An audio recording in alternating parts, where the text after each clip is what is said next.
Hello, wonderful people, and welcome to Paradise City Stories, our Means of Masterminds actual play here on Weave the Tale. I am Pope, your humble editor, playing all sorts of individuals of many shapes, abilities, and genders. But let's get to our amazing cast, shall we? As I believe the stakes are kind of at the highest that they have been. So, first up, Mr. Smith. How you doing, friend? And how was Mr. Universe feeling?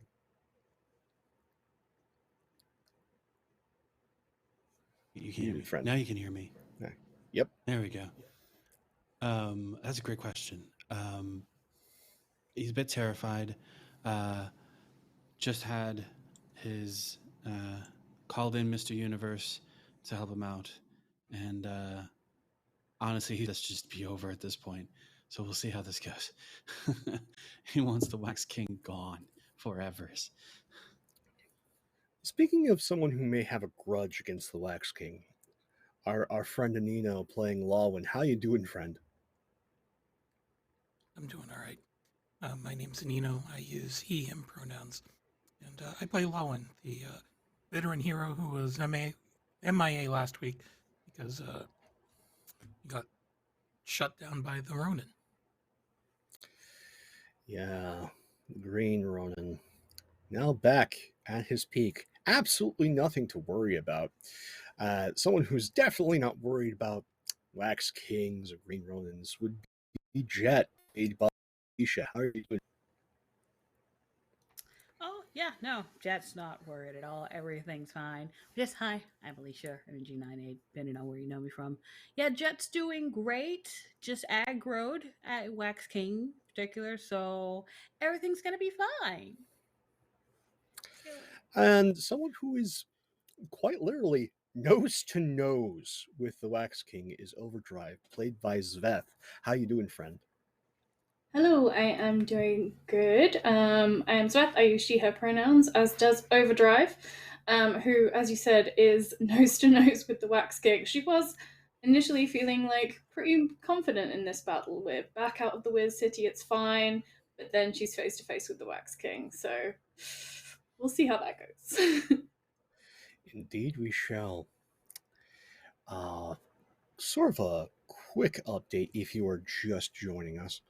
Our heroes have been together for a while, and there was an inciting incident which just recently was found out to have been caused by Becca Stone and her sort of power grab for occult knowledge, capabilities, and trying to wrest away a criminal empire from her brother, what she thought was her birthright.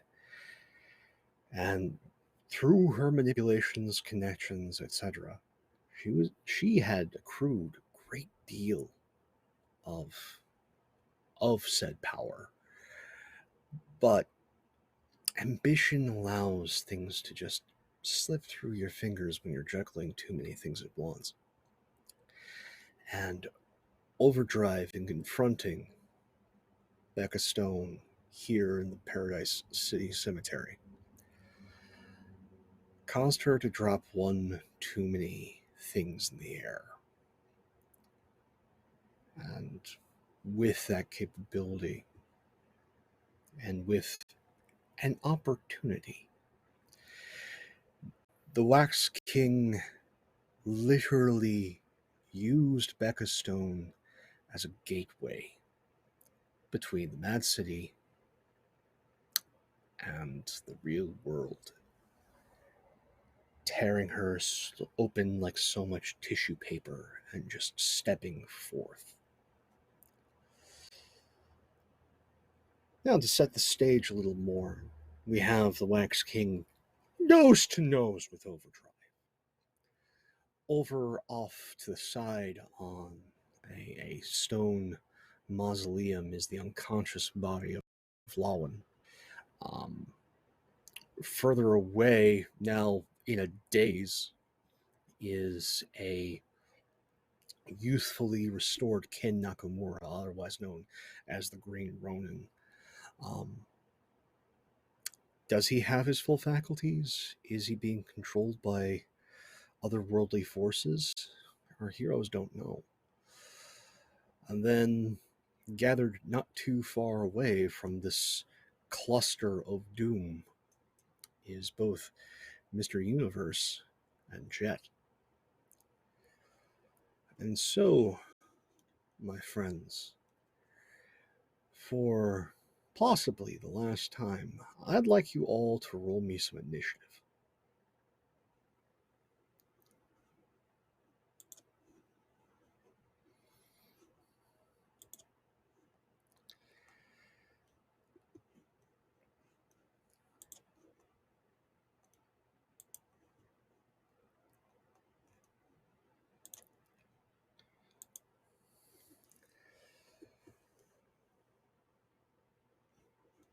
All right. Have everyone but Overdrive. There we go. Everyone in. Those are some high numbers. It is clustered together. But even with all of that, Mr. Universe, you're up first. What do you do? Well, as I recall, Universe was originally being held by Green Ronin and was just recently effectively set free upon Ronin's awakening. Was that correct? Yes. He stumbled off the side once control had been wrested and Becca Stone is no more.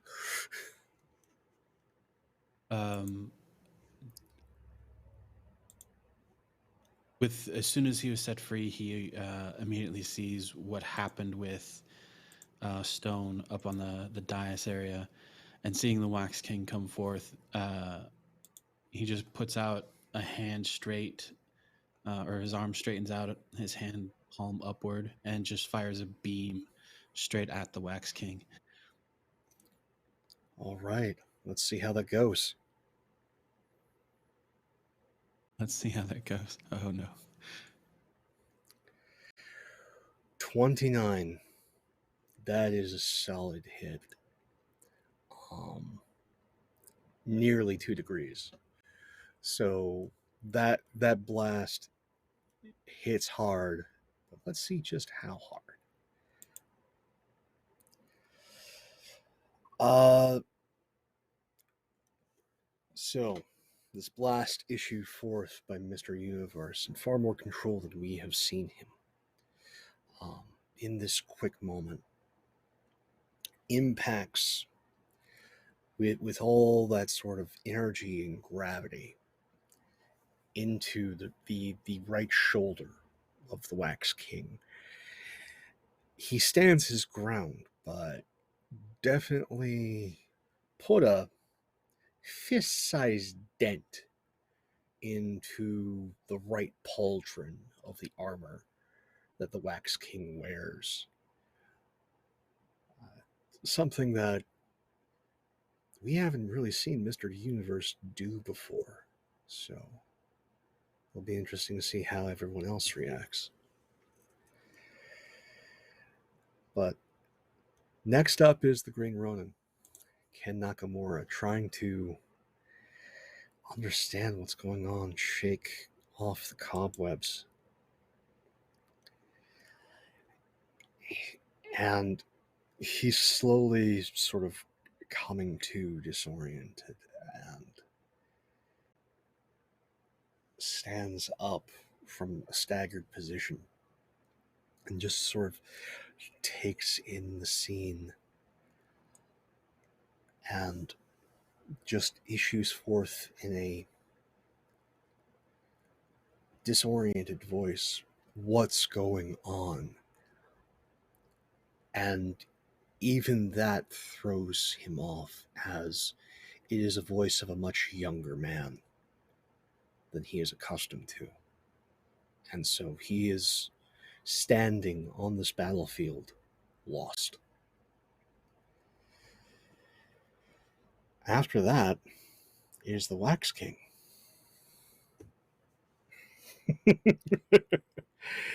Oh, it has been too long since I have last set foot on this plane. Ambition. Never underestimate the ruin to which it can set forth. It is good to see you all. Oh, I see he's already indisposed as he looks over at Lawin. Well,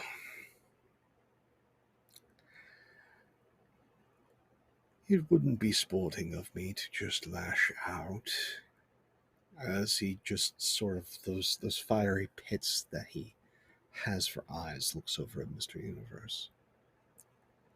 I'll give you all a chance. One chance.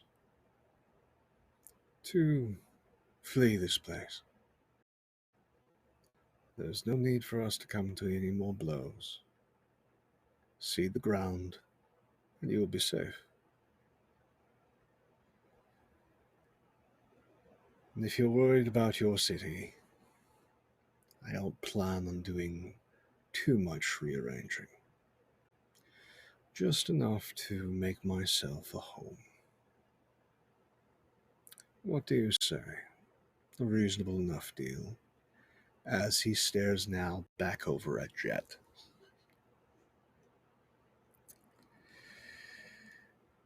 But the next one up is Overdrive. What do you do?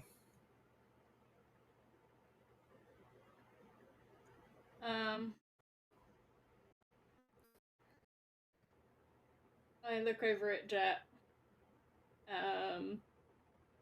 and back at the Wax King, and say, now this is the part where Jet would make an excellent pun. But I'm just gonna do this, and then I'm gonna punch him in the face and shock him. This is legit. Let's see This that. is the part where we throw back our heads and laugh. Let's see how that goes.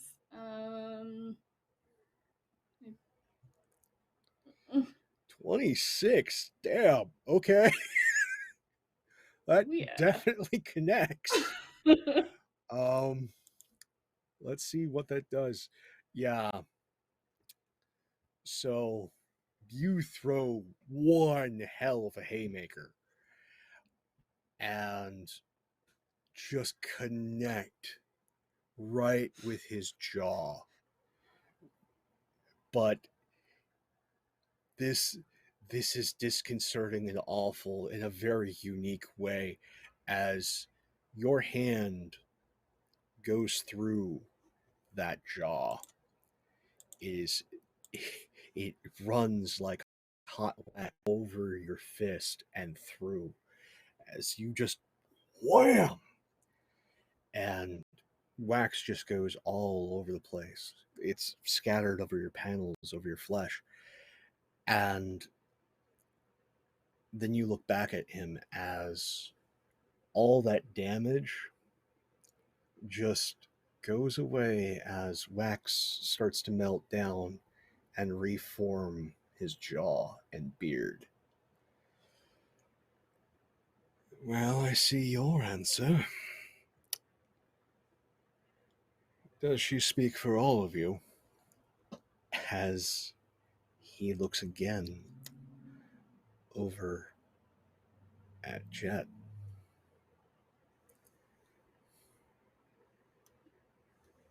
Was that the end of Overdrive's turn? Mm-hmm. Yeah. Okay. With it being Jet's turn, Jet's gonna look Wax King square in the eye and say, "My response is, we're not accepting new tenants, and I am the snuffer to your wick."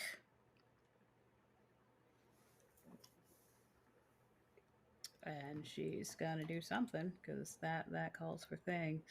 Calls for things to happen, and she's going to. You know what? Actually, okay. Question: can I change the set of runes I'm using and also do a magic check to sort of start a ritual? Or can I only do Yes, one or the because other? I believe the changing of runes is equivalent of a move action for you. Yes. And so as long as you hold still, yeah. Okay. So yeah. So she will stay in that place, and so she's going to switch to the defensive set. But I would like to. I like to start a magic ritual that will hopefully take a number of turns to do, because we only make smart decisions in this house. And she wants to. I think she is actually literally trying to sort of summon the equivalent of like a magic, like like the little bell that you can put over candles and snuff them out, like as far as I Mhm. know, that's called a snuffer. Um, and but start that. Like it's not going to be just a simple like I'm going to drop a bell on Wax King. Like no, that's a start because that's the shape it takes, but also sort of going for a seal option. That's the shape it takes. So you can do that. Okay. So go ahead and give me that We'll expect magic that to take a test. hero point Yes, along I with will the take the max. hero Okay. point for sort of like improvisational banishment, and I want to see how this goes. 12. Oh, no, a Well, 2. I rolled a 2. a 2 is not a 1. It's not. That's the good It's not news. great. Oh. Good news is it's not a 1. Um, but yeah, you start this ritual, but as you're doing it, there's still there's a dome keeping all these undead out, but the earth is sort of undulating as even more are trying to crawl out of graves, and it's not making any of this easy. So your ritual is not necessarily going as smoothly as you would like it. And now we go over to Lawin. Lawin, could you give me a toughness test? 22. You got cold cocked. You got cold cocked hard, and that takes a lot. But now you're starting to rouse. You're starting to come to. Um, so you are back conscious, a little bleary eyed, but not necessarily any worse for wear. And you can quickly assess the battlefield that is ongoing. Is there anything you'd like to do?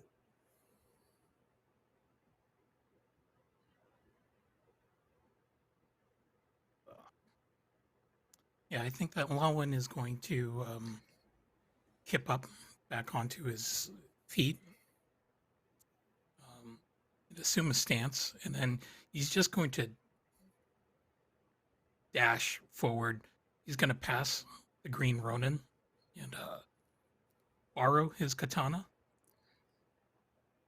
and he's going to charge it up using his power, and he is going to do a twisting upward slash with it to stun the Wax King. Because he doesn't really think that just slashing at him physically is going to do anything, but he's hoping to incapacitate or daze him somehow. Um, let's have that hero point of yours for this improv. And Okay. yeah, let's have a attack roll and see how this goes, because this could go. Holy cow! That's a 35. That's a 19 on the die. Well then. Yeah, yeah. And considering all that's going on, that's a very like the DC is already 20, but this is going to be higher than 20. Okay. Well, we're going to spend some of the Wax King's luck because a 13 ain't going to cut it.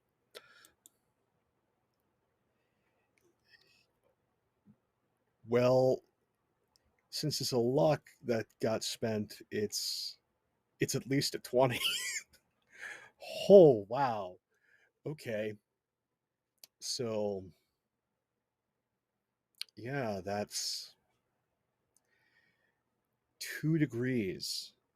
So, stunned. Please describe this. This electrified sword swipe that manages to stun the Wax King. Yeah, it was just one quick slash, and you can't even perceive it unless um, you know what you're looking for, because uh, he returned it to its sheath before anyone realizes it. So all you hear afterwards is just the click of the pommel locking with the scabbard, essentially, and you'll just see him throw the sword back to the Nakamura, and the Lawin is just standing his back towards the Wax King because he went straight through, and then he'll just simply turn around, and he's clutching his chest where Ronin had struck him earlier, and he's looking pretty haggard. Yeah, no, that's amazing. We're back to the top. Mister, it's your go. What you doing, my friend? After watching Lawin commit the miraculous stunning of the Wax King, Mr. Universe will look down at Jet and extend his shield over her to offer additional protection. However, this will limit his ability to take offense. So he's currently holding up a wall, trying to keep the horde at bay as best he can, and providing Jet some additional protection. So, just for a quick description, Mr. Universe is now sort of hovering above everyone, in that it's a completely statuesque pose.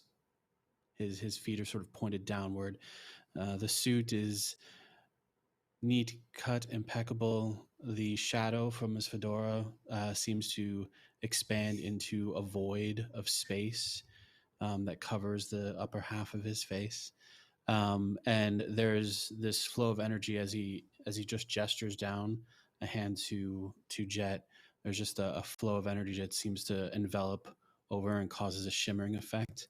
The ground seems to kind of dissipate and disintegrate around her a little bit before returning to cohesion. As debris comes close to her, it just fades away into nothingness, showing how the protection is simply causing things to disintegrate as it approaches. Give me a will test. I want to see how strong this field is. Fair enough. Nat 20. Okay, so the barrier, both for Jet and keeping the pre-existing horde, is held with a surprisingly steel will from Mr. Universe. Jet, things will definitely go easier for your ritual, thanks to Mr. Universe's care and protection. So now, after that display of capability and power, go to the Green Ronin. He catches the katana that Lawin threw back.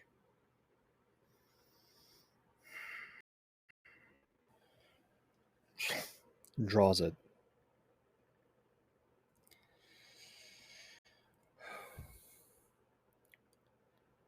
I'm not entirely certain what's going on.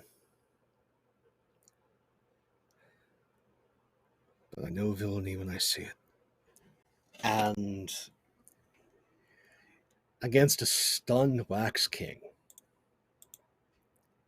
Green Ronin strikes.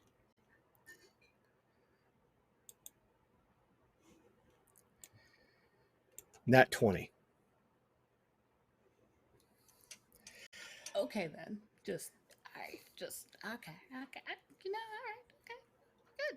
Okay, cool. No, it's just smorgasbord. All right. So yeah, the fully restored Ken Nakamura, the fully restored Green Ronin, rushes up,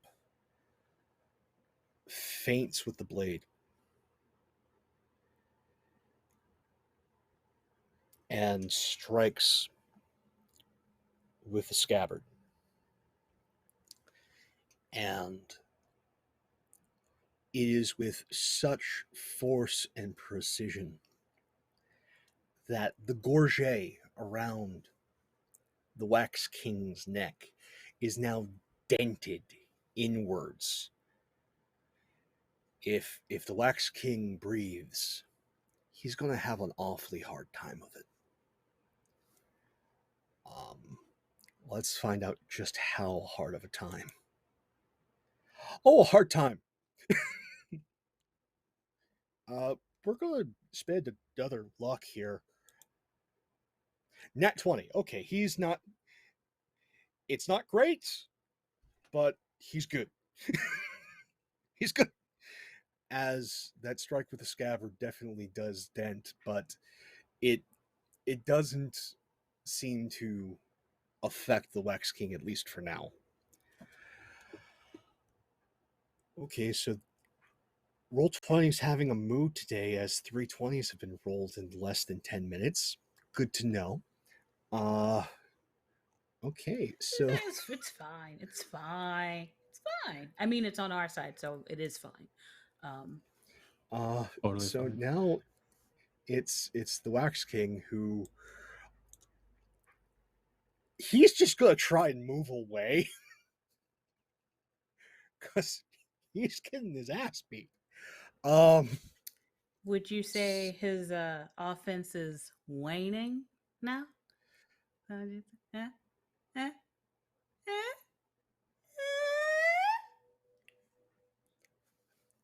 Gotta get at least one in. Yep. So beats as quick of a retreat as he can, interposing the stone slab from that mausoleum that Lawin was on, trying to use that for some form of cover, as he shakes off a series of terrible blows. Had he been mortal, he'd be out. So yeah, no, he's reeling. Overdrive, what do you do?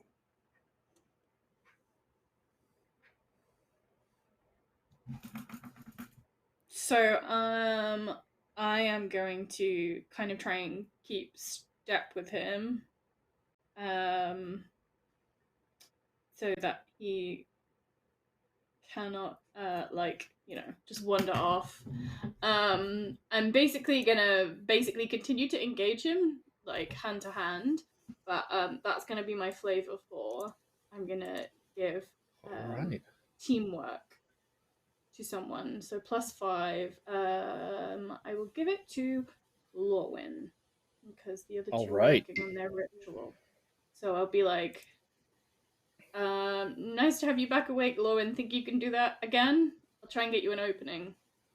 And yeah, so I'm just like not doing anything but trying to keep him off guard so that hopefully Lawin can do something again. You get +5. Yeah, no, you automatically get the teamwork, but considering everything that's going on here, just give me a quick I'll give you a choice. You can do acrobatics, athletics, deception, or an unarmed strike. I think it's probably unarmed because I'm Okay. I'm sort of 18. Okay.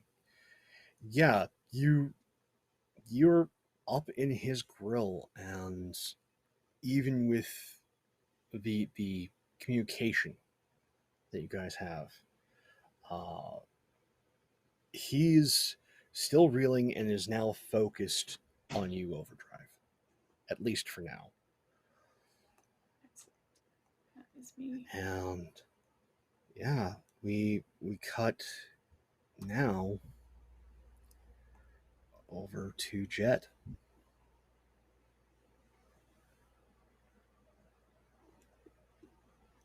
I think Jet now, especially with the energy from Mr. Universe also aiding to the protection, I think the initial sort of imagery she had of the snuffer, it's still in that shape, but with the sort of disintegration going on, it has more of a spread out and crackle to it because more energy involved to it. But that she's still concentrating on that. It's just like I want to make sure this hits. When it hits, it hits. So I was, if you allow me to make another magic check to further do this and hope I don't get a Yes. 2.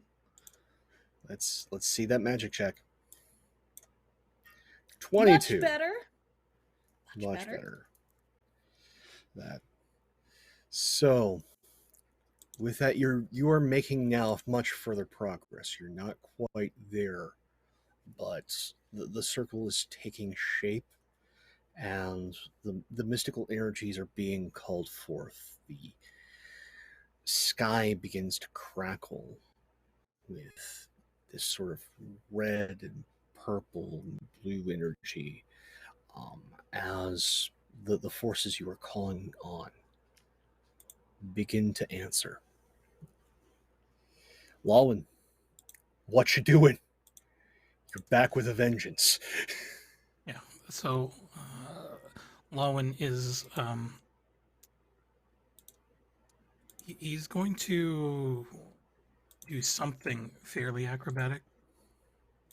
To leap off one tombstone and bounce onto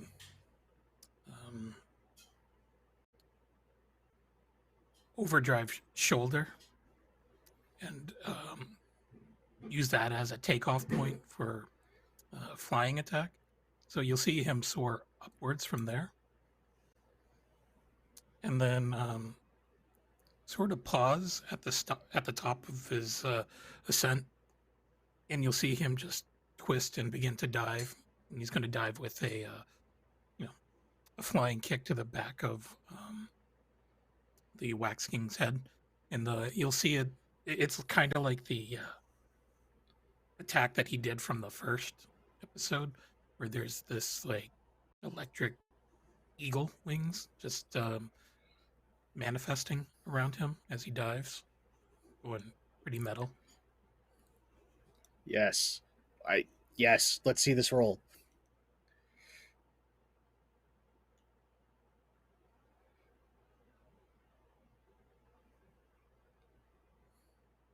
$21 blackjack. But it's actually a 26 because of Overdrive. Okay. That connects. Good. Gotta make one of those toughness tests again. How are you rolling so poorly? Burning another luck. He's literally not on home turf. I don't know what you want.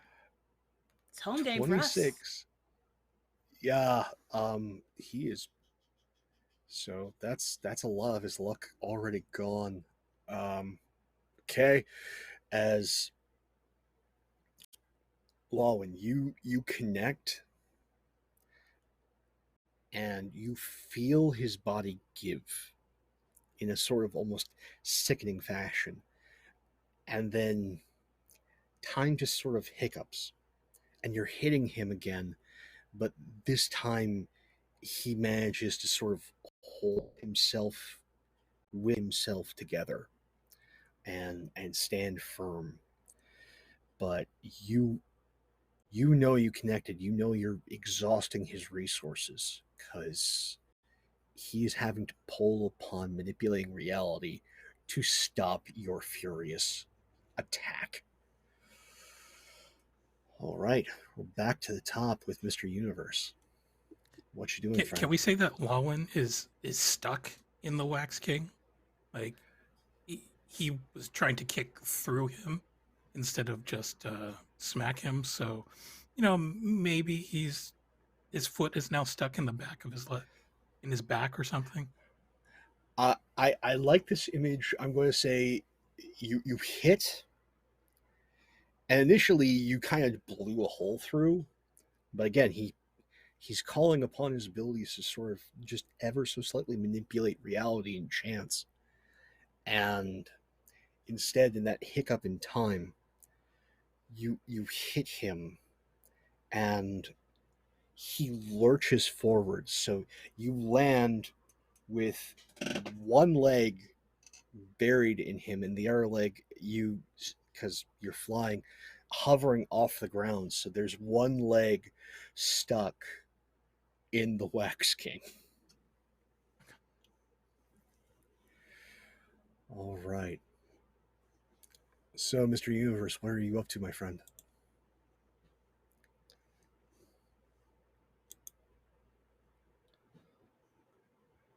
Trying to get my mic to work. So with a majority of his offensive ability being drained to protect Jettica and keep the hordes at bay, he will levy a gravity in an attempt to just grab and hold the Wax King in place. Go for it.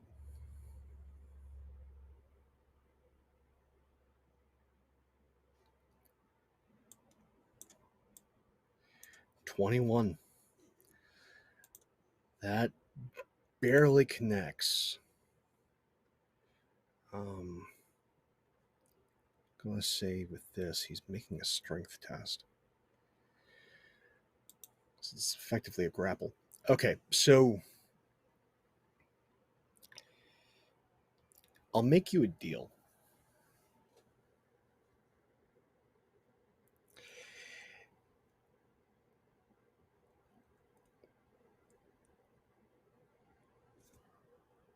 You can grapple him, and it will work,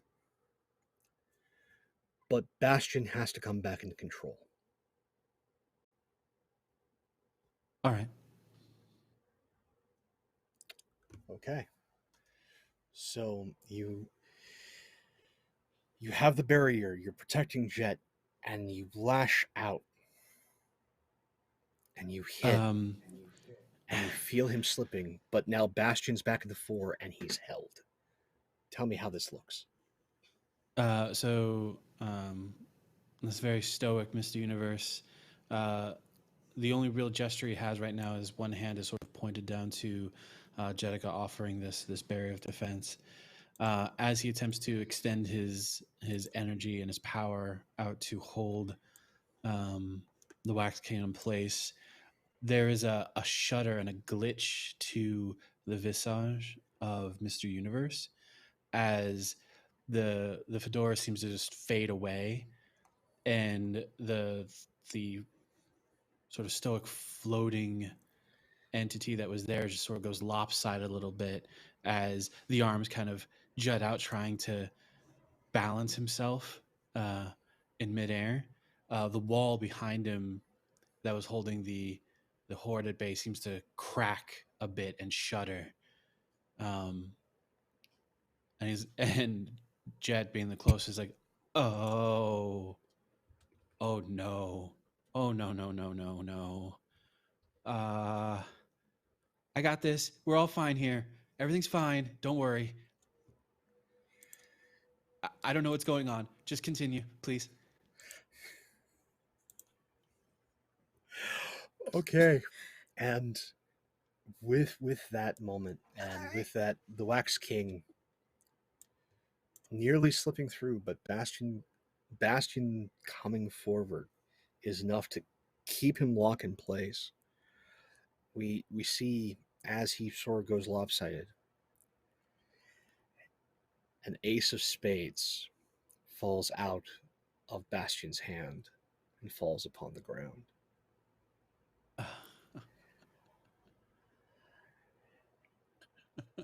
And then we shift our focus. Hello, Raiders. We're playing Mutants and Masterminds, Paradise City Stories. You've come in at the finale, at the big fight. Glad to have you. And so we transition from Mr. Universe to the Green Ronin. Lawin's stuck. The Wax King is grappled. The Ronin struck with absolute precision last time, and well, he definitely, what was an incapacitating blow was sort of just shrugged off by the Wax King. So now you try something different. Let's see how that goes. Counterpoint, just lose.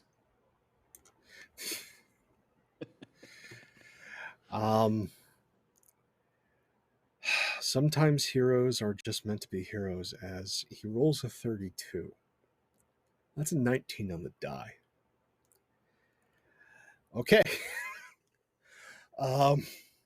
So he rushes up, seeing Lawin's leg trapped and the grappled. And with surgeon-like precision, sweeps and cuts Lawin's leg free. We'll see if the Wax King is able to kind of soak this or not. Okay. No. No. We're gonna go with no. We're going to spend another luck. Whew. Okay. Out of luck I mean, now. I feel like the dice are trying to tell you something about this Wax King fight right now. I'm just saying. I'm saying. I see the memo. I just don't accept it yet. We got copy paper. It's fine. The blade of the Green Ronin cuts, and your leg is free, Lawin. But in your leg being freed, because you're just so close to the Wax King, you felt the air leave his body. And then that same sort of twin reality, that glitch, that hiccup in time, where yes, you find yourself free, but he's more solid again. Same trick. But you can also just tell, because you've fought in so many battles before, he's getting winded. And with that, we move over to Overdrive. What you up to?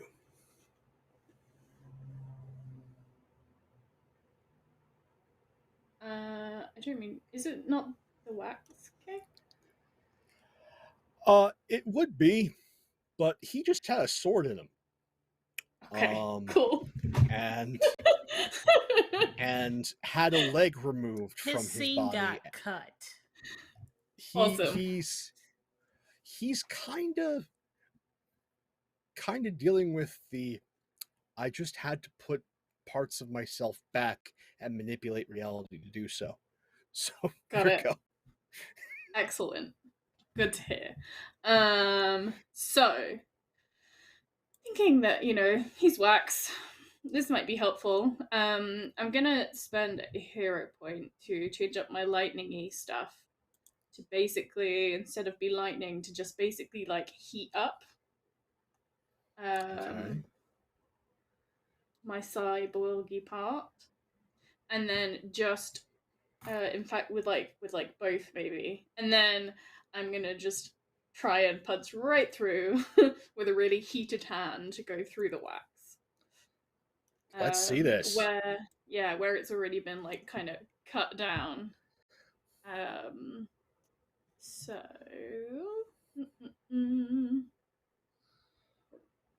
changing hero points is always hard.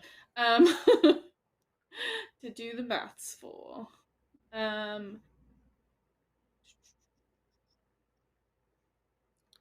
think it would be this. I guess I'm still rolling a punch, right? Yes. Yes, you are. It's just going to be different with its stuff. So let's do that. Oh, whoops, wrong one. There you go. There we go. Yep. that connects. And he's just going to have to. Okay. So you hit. You hit, and your hand just sort of cuts like a knife in, and as you pull your hand out, your arm just kind of dripping with goo. His form just kind of flows back to where it should be.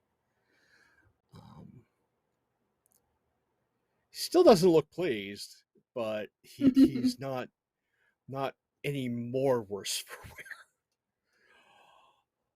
All right, Jet.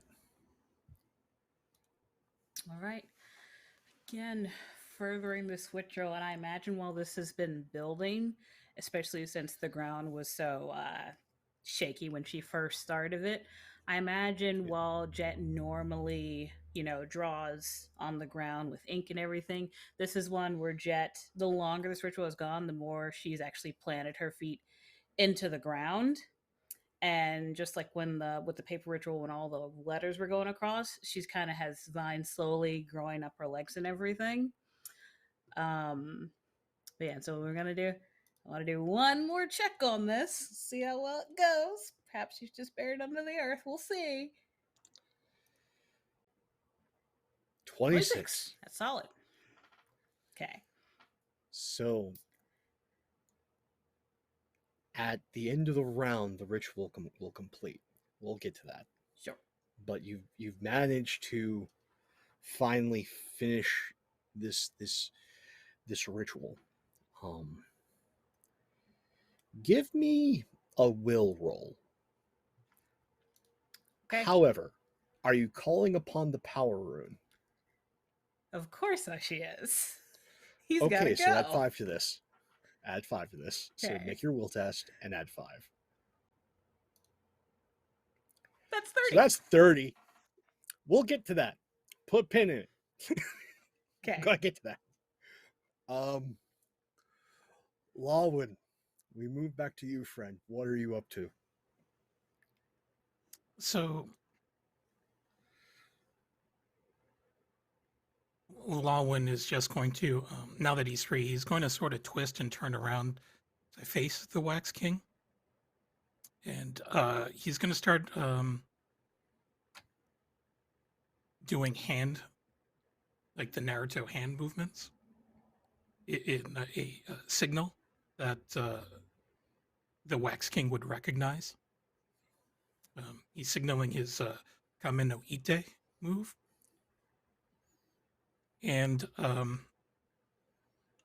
in reality, he isn't, but he's just trying to deceive the Wax King and manipulate him into a better opening for his teammates. Now, did we say that he was grappled? Oh yeah, he's not moving. Oh, so who's in melee range of him? Is it just Overdrive? It's just Overdrive. Okay. So as he does that, he's just going to attack the Wax King with it, expecting the Wax King to sort of just open up a hole in his chest.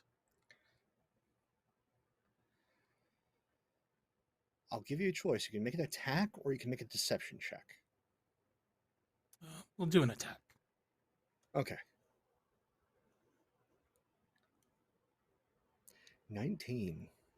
Let's see if he picks up on this. Let's see if he actually perceives what it is that you're trying to do. 23. Actually, could I re-roll? Could I use my Yeah, advantage? use your luck. Yeah. I'll do it. 28. You have your own tricks. So yeah, you make for this move, and he's grappled by Mr. Universe and is wrenching with all of his force, almost becoming more bestial in countenance as the wax sort of flows, manipulates, and the facade of nobility starts to melt away. And you make your hand movement charged, and the wax flows, and now his body arching, still grappled, still held, but now being attacked by both Overdrive and Lawin. There is a moment, and the ritual goes off as we're now at the top of the round. And so, Jet, you try to summon this snuffer. Call upon your tie to Elizabethixis, one of the archdemons of the abyss. Yeah, we're cool. Describe to me how this thing forms, and then using that opportunity that your allies have given you, it attacks the Wax King. So I imagine at first it's been sort of, it's generally had the shape of a snuffer that's roughly, let's say, Wax King sized. And then we got the crackle effect. But with the opening that our allies have opened up, and also activating the room and how she's rooted into the ground, I imagine the entire sky over Paradise City in particular darkens. Like we've had our kind of like green glowing thing over the cemetery in particular, but the whole sky darkens, and it's this mix of red and black clouds. The snuffer no longer looks like a traditional, like suddenly widens greatly, like it's almost it's more like in plate shape now, just with how wide it's gotten, and this crackling energy again all turned red. And Jet's face also sort of has like her eyes turn red, and there's a red mist coming out. And the incantation this time, because of course there's one, is Ina Dana Eclif Zanwan Herom Etru Sion Rufoy Erer. And just that sort of just chanting over and over again. Which, if anyone's curious what that means, wane and flicker, wax no more. There is no home for you here. All right. And so this snuffer, this bell, comes crashing down upon the standing point of the Wax King.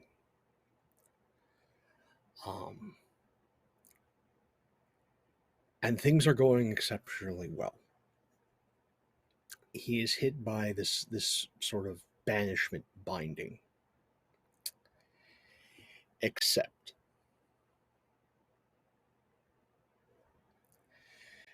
you hear not a man underneath this binding. You hear a beast. There is a low, and then flame shoots out of the top of the bell, melting part of it away. And the roar begins to get louder as flowing up And not quite all the way through this hole in this massive snuffer, this binding circle made manifest, is a waxen dragon. The wings are through, the arms are through, the head is through. It is thrashing, it is violent. It's still grounded for now. You have an opportunity to finally send this thing back from whence it came, but the opportunity to do that is now. It is at its weakest. It has been forced to show itself. But in doing so, it is so much more powerful. And so we go back to the top. Mr. Universe, what do you do? Scream in bloody murder. What the hell is that? At which point the wall, because Bastian has no concept that he could do this sort of thing, begins to crumble under the weight of the horde. He sort of topples over, and now his head is pointed towards Jet as he's looking up to her effectively. Well, what do I do? Do I hit him? Do I shoot him? Do I Send do him I back. run? How do I do that? Attack anything. She looks very and like in this Got whole it. time she's I still can like do the that. red That mist I is can coming do. and everything. He immediately sort of does this end over flip again, where his legs and arms both go in the same direction as he shoots out a beam towards this massive, gigantic wax dragon. All right. And let's see that roll. Holy cow. Okay, that's a 31. Nice. It's 19 on the die. Okay. That definitely hits. Let's see how effective it is. It's effective. So you lash out, and from one storyteller to another, tell me how this looks. So Bastian, being considerably uncoordinated in the air, he more like throws this beam out from just screaming at this dragon. Energy sort of begins to pulse and form this atomic shape orbit around him as it rides down his arm before exploding from his hand, completely throwing him backward as the beam crushes into this wax dragon. It begins to sort of latch and create these arcs of electricity and energy and nameless shape and form, just wrapping and sort of orbiting around, constricting and tearing apart, and it's disintegrating, it's crushing, it's burning away anything that it can destroy, really, that is real in this world. It is removing that which doesn't belong to this reality. All right. All the while, however, Amazing. Bastian is toppled ass over tea kettle in midair backwards before coming to a stop upside down, looking at the Wax King and did I hit him? Did I get it? I got it. I got it. And with the cries of "I got it," the refreshed Kin Nakamura takes in everything that's going on. Eyes are just wide at this point. And in a small word bubble just goes, "That's new." And Understatement of the campaign. but also sees the earth rumble and a few of the undead pop up, and seeing that and trusting that you all have this in hand, goes about and Bold choice. is, yeah. However, that bold choice has bought you time, as he's just cut down and is going to continue to cut down, because tricks.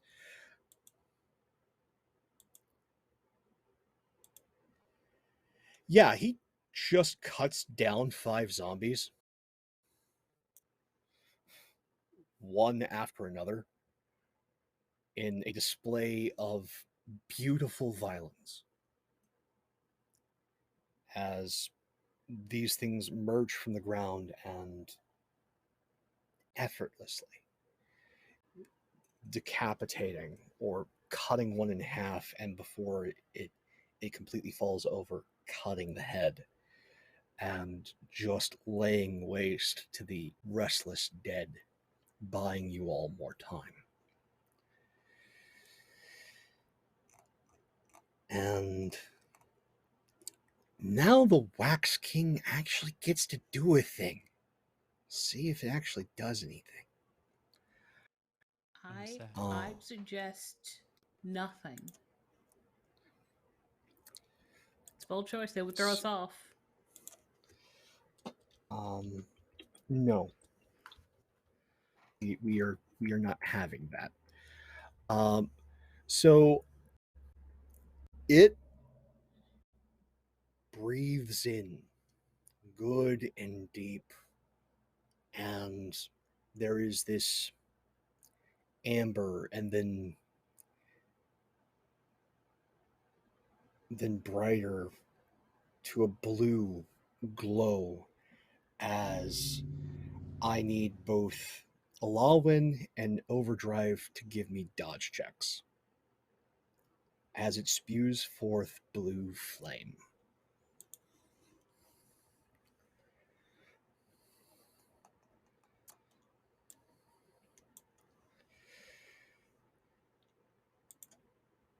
And Lawin?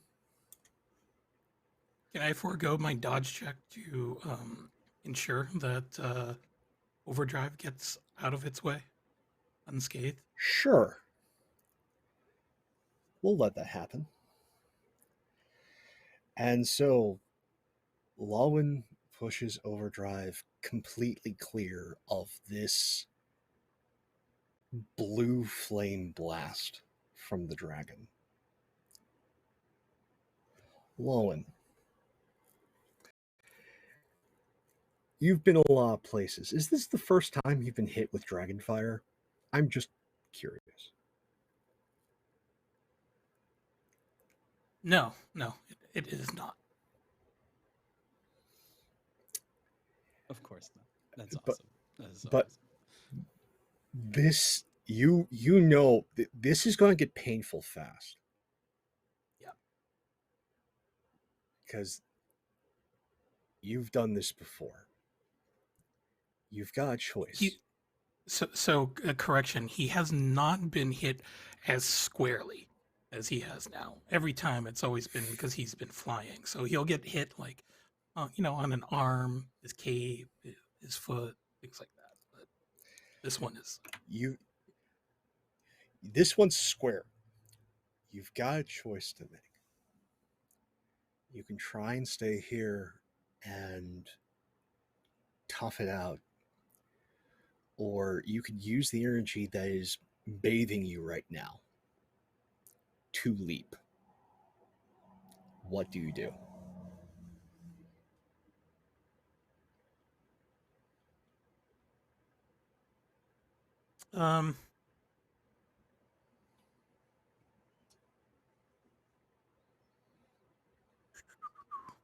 will leap. So describe to me how this looks for the people gathered there, and also describe how this looks for Lawin. Okay. So, as he was shoving Overdrive away, you'll see that his hand had glowed just a bit, and he basically imparted a portion of his internal energy to them. Whatever they do with it, it's really up to them. But I figured electricity sort of would, meld into something pretty badass. But as you'll sort of see that his body just sort of disintegrates within the fire, and you'll just see a shot of light just rise up out of the spot. And in the faintest of words, you'll just hear, "Ken, your restaurant's just a 2-bit golden corral," as it fades away.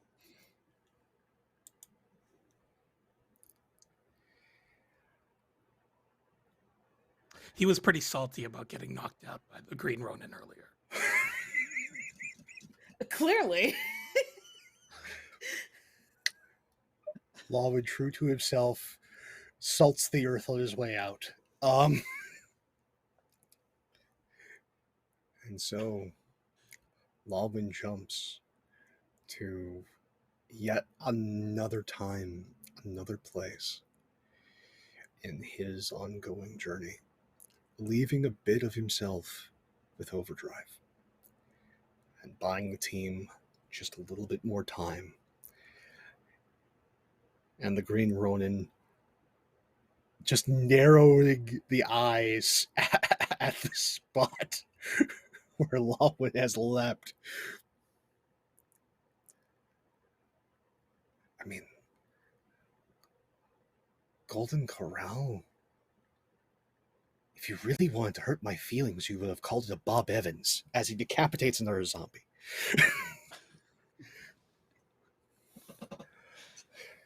And with that moment, we cut to Overdrive in the aftermath, being pushed free of that blue hot flame. A bright, you feel infused with energy that has a familiar feel. It's kind of hard to describe. And also just you being at ground zero, seeing that Lawin's body effectively just atomized. What do you do? So I imagine that, she is thrown to the side, many rolls in the dirt before she finds her footing, getting up to see the moment where Lawin, and as she pushes herself up, she's just going to be like, Lawin? And then you see the crackle of energy that Lawin has left her, and so the side of her that is screens I will ask Lawin this. If there were to be like a visual representation of Lawin's power in like patterns or in images, what do you reckon that would look like?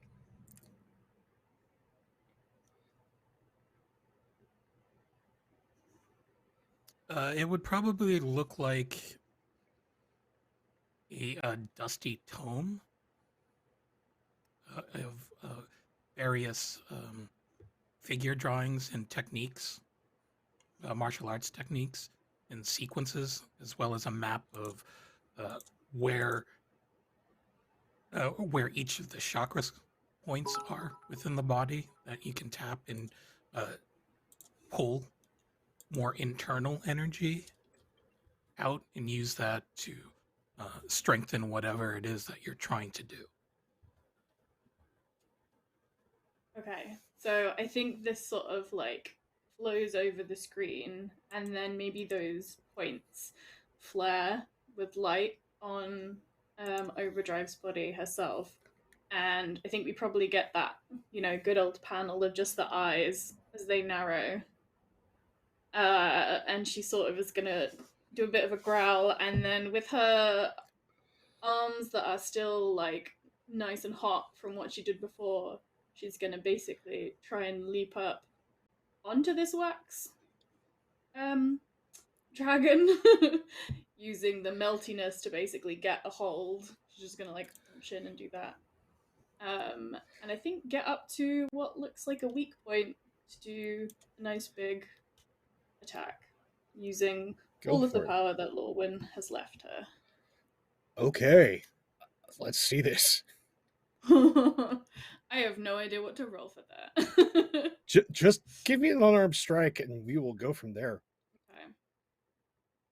That's not very good. Can I use my hero point to do that? Thanks to Val in chat, you can. Oh my gosh. Thank you, Val. Thank you, Val. Okay.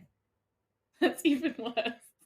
Yeah, but the thing is with rerolls in this system, the nice thing is it can't be less than a 10. That is by design. So it goes from being a 12 to a 20, which is just enough to connect. Oof. Nice. But the effect is not DC 15. Oh no, it is not DC 15. So he's got to make a toughness test. Nat 20. Okay. Now the nat 20s come out. You strike with all of this terrible might. And you strike true. And it hits hard. We get this beautiful panel of Overdrive's fist essentially hitting this dragon's center mass and tearing right through, giant gout of melted wax going all over the place. Overdrive an absolute mess at this point. But the dragon, whilst harmed, is still corporeal. It's still here. Hasn't been dismissed. Jet, what do you do? I was just gonna say, could I do a quick thing? So one of the things that Overdrive can do, because she's called Overdrive, is basically overdrive all of her neural circuits and all of her cybernetic parts to basically put basically everything of herself, sort of drain everything of herself, to put it into the attack. So so it might, I don't know if it would knock her out or knock her off, but I think she's gonna try and basically do that. Okay. What I'll do here is I'll re-roll the toughness test. 26. So it hits harder. You get a second go where you go through it. It's still corporeal, but then you just sort of, very much like Lawin, twist in the air, holding for that moment, taking the momentum, that bit of knowledge, that bit of energy, and you twist and you strike again. And just because I'm feeling fancy, you hit, and at the same time, maybe from someplace else, far, far away, a lightning bolt strikes at this moment. Dragon, as a friend who cannot be here meets with another friend who is no longer here, meets with Overdrive to strike this dragon. Jet, how do you send this thing away? It's now incapacitated, but now how do you send it back? Got it. So I imagine Jet's still pretty, thoroughly infused with all this different, trying to find the filter for that. All this different light and what have you, and just sort of staring at it. I do have a filter for this, but I don't know how it's going to show up on screen. But now still asunder and like just calling out, almost as if your voice has been amplified. I've seen the skies that are to come, and you are not a part of them. I choose whose home this can be, and you are no longer welcome here.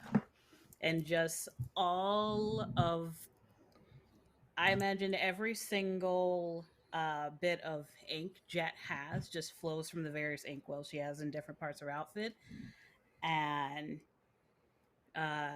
just cover and completely covers Wax Dragon, like all of it. Like the volume that's in there versus the volume that gets on the dragon is it's not proportional, but it's magic, so whatever.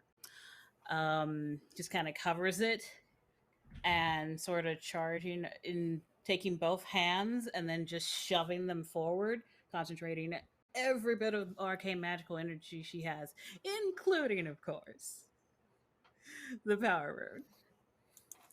Give me a magic test. Absolutely. Roll 20. Don't do it to me. Yes! Nat 20.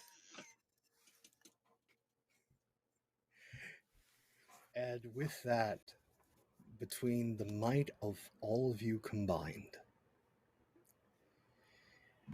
a dire threat from the Mad City, something that should not be, something that took an opportunity, multiple, to dig their way through, tear their way to Paradise City, has been sent back to whence it came, diminished and locked away for who knows how long. The sky no longer is dark above Paradise City. It's still evening. A Cheshire moon smiling through darkened skies. And the walking dead no longer a threat, just sort of fall. The magic discorporated, sent someplace else. And that, my friends, is where we're going to take our break. Woo. But before we head out, Anino, my friend, where can we find you and what you are up to? Muted, friend. Should really use my mute button more often. Hey everyone, my name is Anino. You can find me on Twitter at Anino4K. Also follow the channel that I'm producing on called the Wandering Society, which is on at Wandering SOC, or is it SCTY? It's SCTY, sorry. But anyway, give that a follow. You'll find all the projects that I'm working on there. This campaign was a lot of fun. Really enjoyed playing with everyone. So. Thank you so much, friend. And for all of you, the story's not quite done yet. So go get a nice, cool beverage, a little snack, and come back here in a few minutes where we'll wrap this up, see what our heroes are up to. Maybe a little more. We'll see. Stay tuned.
Hello, everybody, and welcome back to Paradise City Stories, or Mutants Masterminds actual play here on Weave the Tale.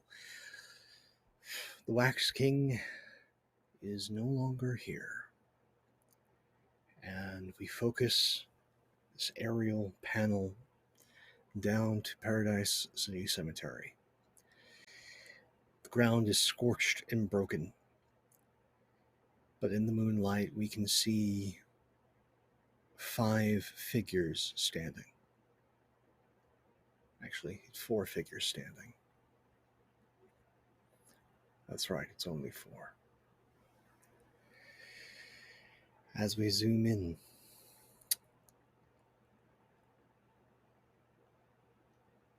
I think we start with Overdrive, having pushed herself a bit hard. What happens? So I think as she'd done, overdriving to give Jet the opportunity to work her magic, all of that would have faltered. All of her screens would have turned off, and she just sort of falls to the ground, unconscious, honestly, but probably slowly coming around. If this is just after the moment, then yeah, she's doing a bit of a reboot. Yeah, that blue screen flash, and then back to like the loading screen. Mm-hmm. So, Mr. Universe, we check in with you as we look to another panel. What's going on? So Bastian was still sort of floating upside down as he watched Jet send the Wax King away, but then immediately sees Overdrive fall, and just yells out her name, and like a bullet flies over to make sure she's okay. But yeah, he's Overdrive as he shoots over there, quickly landing, and just not touching the body because he's afraid he's going to like break something, but is just sort of like hovering and trying to make sure she's breathing, and then things are coming back together. If he sees any significant damage, however, I'd like to spend a hero point as to initiate fundamental repairs. Don't think Overdrive's too busted up, but I will take that hero point to speed things along. For whatever it's worth, the effect is particulates just from all over the place just sort of absorb into Overdrive's body, rebuilding wires, cybernetic material as they are intended. It's very subtle, but it happens. I think as Overdrive sort of starts to come back around from this, she kind of reaches out towards Bastian, and it's just like, what happened to your hat? That was really cool. See, you thought you didn't know what you were doing. She's still a bit serious. Getting it figured out slowly but surely. Are you okay though? Yeah, I'm fine. Just need a minute. Maybe many minutes. Help me up. Yeah, he gives her a hand up. As we see these two rising, get another angle with another panel too, as out of Mr. Universe's back pocket fall 2 more cards. The Queen of Diamonds and the King of Spades. But then we turn the page and we see Jet. What's Jet up to?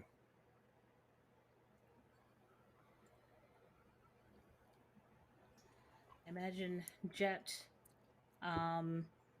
looks for a little bit where like the Wax King sort of disappeared to whatever Riftwind sent to. And then it's gonna kind of turn over his shoulder to see where the Green Ronin is.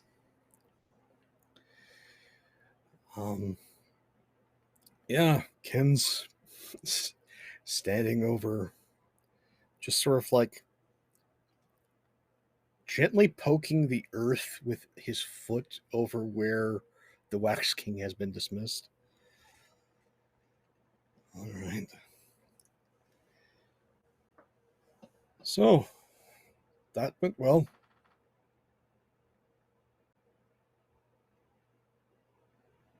Do you know if this de-aging is permanent?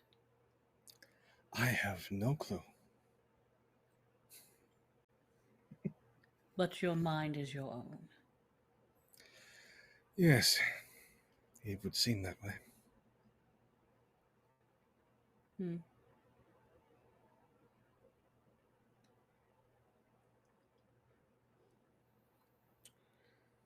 Are there any? You said the zombies all kind of fell over once everything was Yeah. done, right? Okay. Yes. And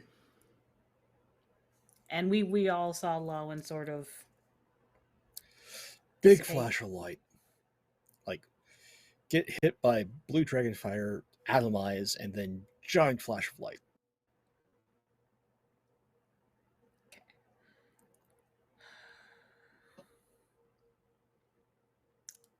It has been an obscenely long day. I suggest we all get something to eat. I think I know a place. I wasn't going to make you cook Not if going you to did Ral, not is want it? to. I don't have to cook. It's open 24 hours.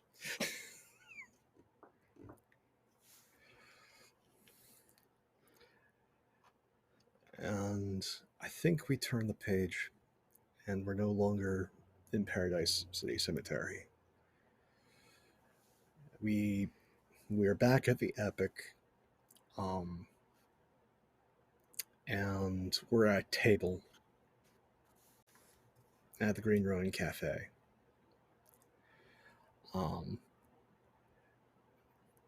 There's press being kept outside the building. A bunch of press trucks are up there, but no one's being let in, and we just have this quiet moment.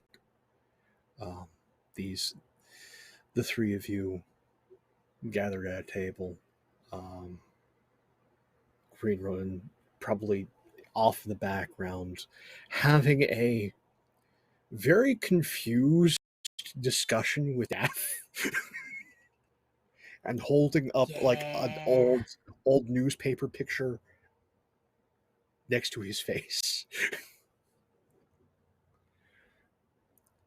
But the three of you are together. Yeah. I was gonna say Jet. I mean, it's more amusing this way, but Jet would have offered to like do some sort of. Actually, can I roll a magic check to see how drained Jet was after that ritual? Because it was a lot of magic, but she also called on the power room. So yeah, go ahead and give me a magic check. Are. Let's see. Let's see how you doing. 26. You're good. Spell check. You. It was taxing, and you know precisely just how much power went into banishing a transdimensional entity. But you're fine. That's no one way disturbing. You're fine. That's nothing to worry about. You're fine. Yeah, it's kind of the answer I was dreading. Great. So yeah, I it's going. looking at the other two. I'm glad you're both safe. Thanks. I mean, I'm glad we're all right, really.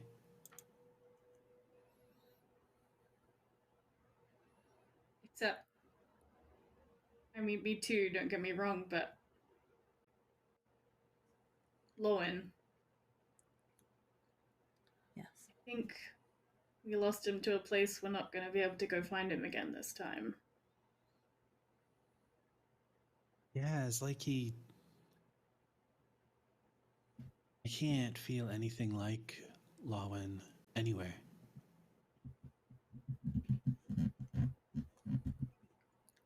Like he never existed, which is weird.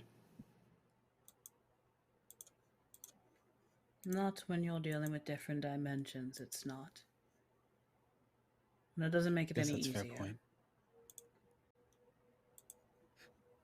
I wonder if he'll find other us in wherever he's ended up now.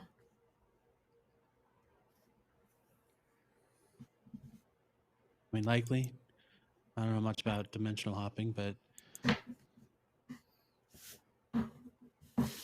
you can be a hero someplace else and teach other people how to steal and hit things. Yeah. Gonna make sure his talents are passed on to everyone, I guess. Maybe we don't need him anymore. Especially you, and just gotta punch Bastian on the shoulder. Like, you've been holding back on me. Well, you know, all things take time. It looks like I finally figured out mine. Yes, what was that? That was not you.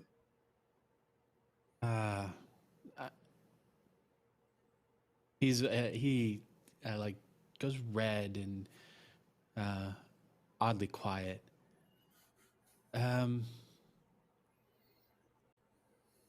Well, I really don't know what it is. Just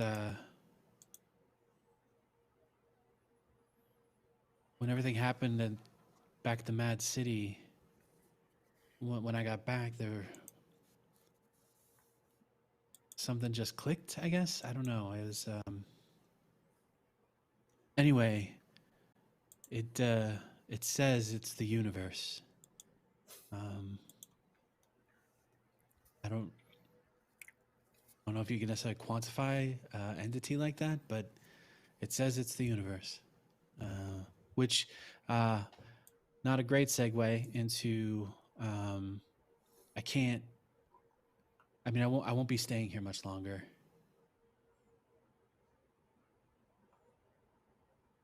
You see, this thing, whatever it is, it's not really here. It's someplace else. But we got connected during the accident last year, and I mean, now it's just sort of. It's permanent. I mean, it's as frustrated with the whole thing as I am, by as much as I can imagine. But I need to go to it, or else it's just going to keep causing issues. So we made a deal. It would help me get through all of this, and then when everything calmed down, I would go find it, and we'd see what happens next.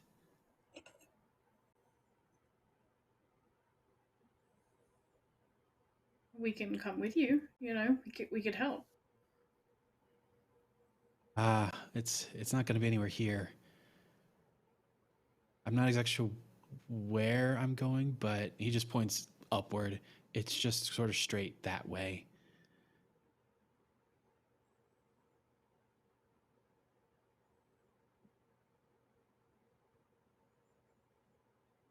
That's rather unspecific. I mean, I could be particularly melodramatic and say I'm going to the center of the universe to find the creature that resides there. But in all honesty, I don't know. I really don't. Pretty but melodramatic. that's You should say that. that's Yes. fair. I'll make sure to tell. Okay, so so I have to go to the center of the universe to meet an entity that resides there. But that's beside the point. I mean, I'm here right now. That's so the entire point. I mean, not really. I'm just listen. I am an econ major that got caught in some shit, and now I've got to fly out into space Watch your language. to find something. I wound up in some poop, and now I've got to fly out into space and, do the thing. But the important part is that I lived to be able to do that. And that was like all you, Jet, and Overdrive. That I really appreciate not killing me sooner for being annoying. My goodness, if everyone died who was annoying, the whole planet would be dead. And given what I saw you do, I'm fairly certain you could do that. Yep, that was one hell of a magic trick, Jet.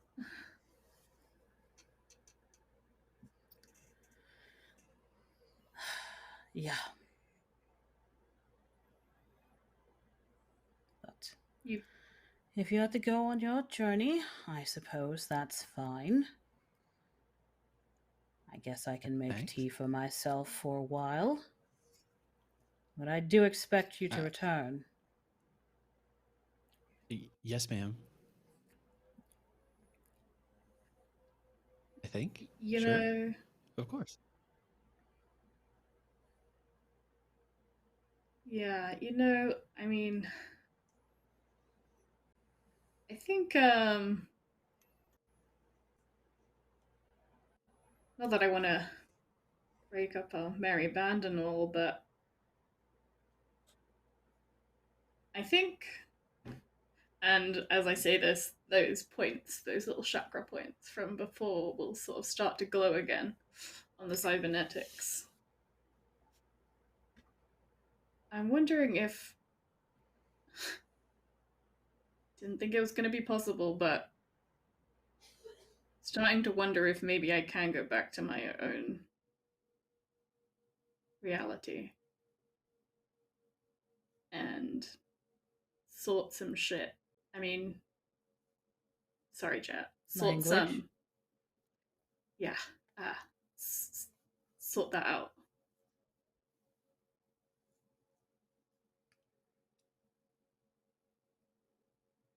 Considering the things I've seen you do, I'm sure it's quite possible. Understandable.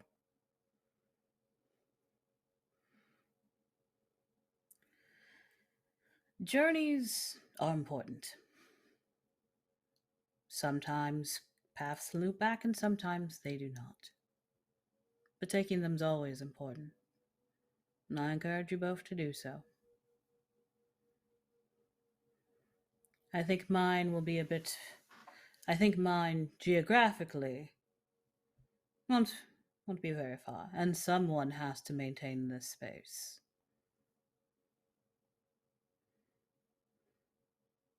Oh, if anybody can, you can. No doubt. And with Green Ronin back in tip-top shape, we'll have a whole new duo going on. It'll be really impressive. I don't know that just because he's been de-aged, he'll necessarily want to come out of retirement, honestly, but it's a possibility. Cross that bridge when we get to it. And whatever you do, do not let Titanicus Sprawl make it into my room. I will never sort through that chaos. Oh, Don't worry.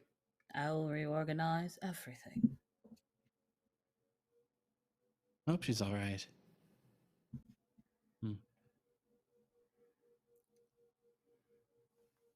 Oh, Pope, you're muted. We get a quick panel of Titanica wrestling a Jotun. Just has an aside headlock and is just wailing on the thing.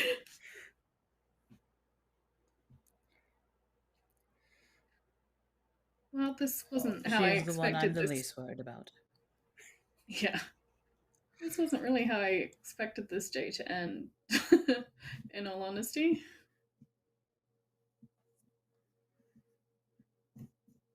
Yeah, I didn't really expect to be flying into space. I'm a little nervous about that.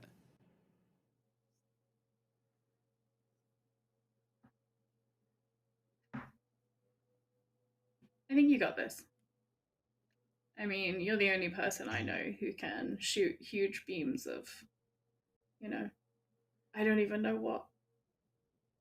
Just bust through the universe. If anyone could do it, it's you.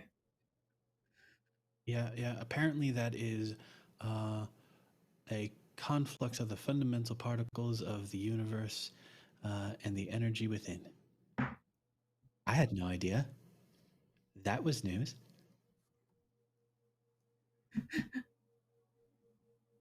That does explain some things.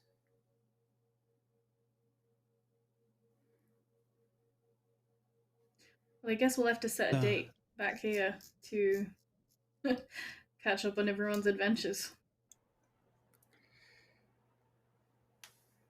And it's at that mention of setting a date, I think we get this beautiful exterior shot. Sort of an homage to the Nighthawks. But this time, it's the Green Ronin Cafe, and we see from the exterior in our three heroes at a table. Then we turn the page, and it's just a wide shot of the city. It's peaceful, it's quiet. Everything seems right.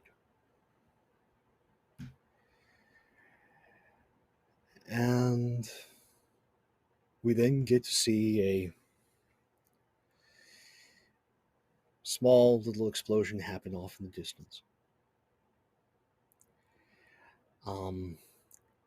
As Raptor Rager is trying to make off with a bunch of money from a bank. And I think we get a quick view of just two small figures as Raptor Rager. Think of an anthropomorphic raptor, but with, like two flamethrowers tied to its tiny arms. As it's holding on to just a giant bag of money. Like. Just casual. Like big metallic helmet, and is doing the full like villain monologue. As we see two figures show up, and we get very familiarized text boxes, as one is most obviously, because of the text, the Green Ronin. So do you want to interrupt the monologue, or should I? And then we cut over to Jet.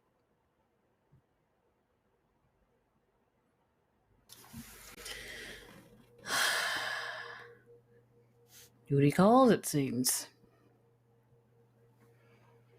And then sliding down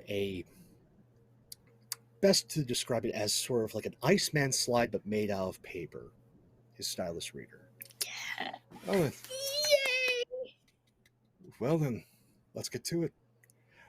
And that's where we're going to officially cut it for this issue of Paradise City Stories. But we're not necessarily done yet, because I want to hear what's the next issue for all of our heroes. That way you can pick up on newsstands.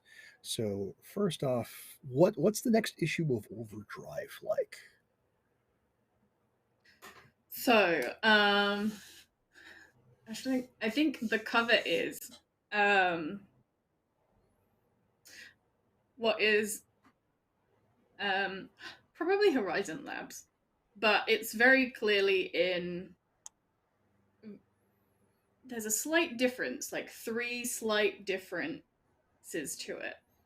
And I think just running through them with the same light that Lawin had when he busted through into his other alternate universe, Overdrive is just basically running out of that transition. And she's definitely upgraded with a bunch of extra mod cons, looking pretty badass. Just, yeah, taking names in every dimension. Excellent.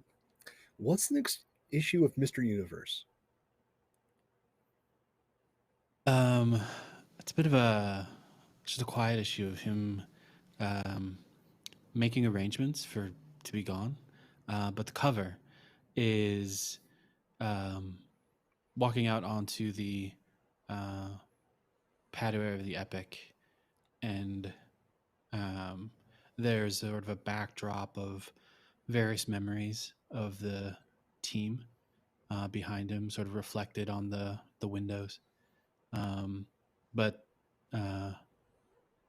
Bastian himself is it's in that motion of floating away from the Epic building and the back porch, and as you open that cover and look at the very first panel, he's just a little speck in the sky as he rockets off towards wherever the universe is.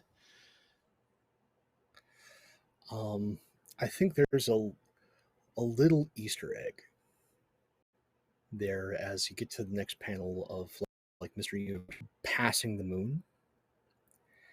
But you can see one little tiny figure for our longtime viewers just looking at the path of Mr. Universe, and that's Major Tom, our space traveling, time traveling figure that also is a shapeshifter that just likes to troll people. Really love sandwiches. But yeah, you get to see Major Tom just sort of start cropping up in Mr. Universe for a while before they finally meet. And what's the next issue of Jet? Yes. So, the next issue of Jet, titled Tea Time Tizzy. You see Jet on the cover. There are aisles and aisles of different tea tins, tea bags, all assortments, Earl Grey, anything you can think of. And of course, at the other end of the aisle, it is the dreaded Taya Tommy, a woman made out of porcelain and a saucer for a hat. Can Jet defeat Taya Tommy and go home with her Earl Grey, or will it be time for another temperature check? Who knows? Tune in next time for Jet. Fantastic. And yeah, that's where you can find these heroes. That's where their stories continue. Because if there's something that we have learned as longtime comic book fans, a series might come to a close, but that doesn't mean that the heroes are gone. Just delayed. And they always have a habit of popping up in some other book. And so I want to thank all of you viewing at home and all of you here for this amazing tale that we got to tell. It's been a blast. And one of the things I want to do before we go to outros is just a couple of post-mortem questions. It's something that I like to do.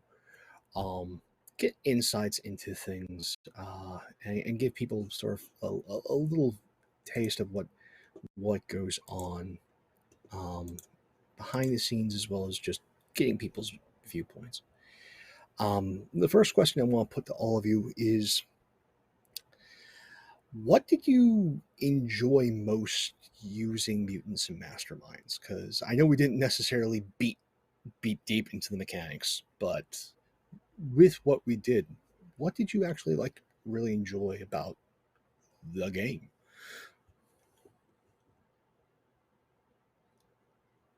I can admit I'm a numbers person, so I do like, as much as I like systems that are more RP based, I like, occasionally I like having the numbers and the degree of success because I'm a crunchy person. It's like you can apply RP anywhere, but not everywhere is going to have the crunch you want. So I like that. So I really like that about the system. Not sure how much of a hot take that may or may not be.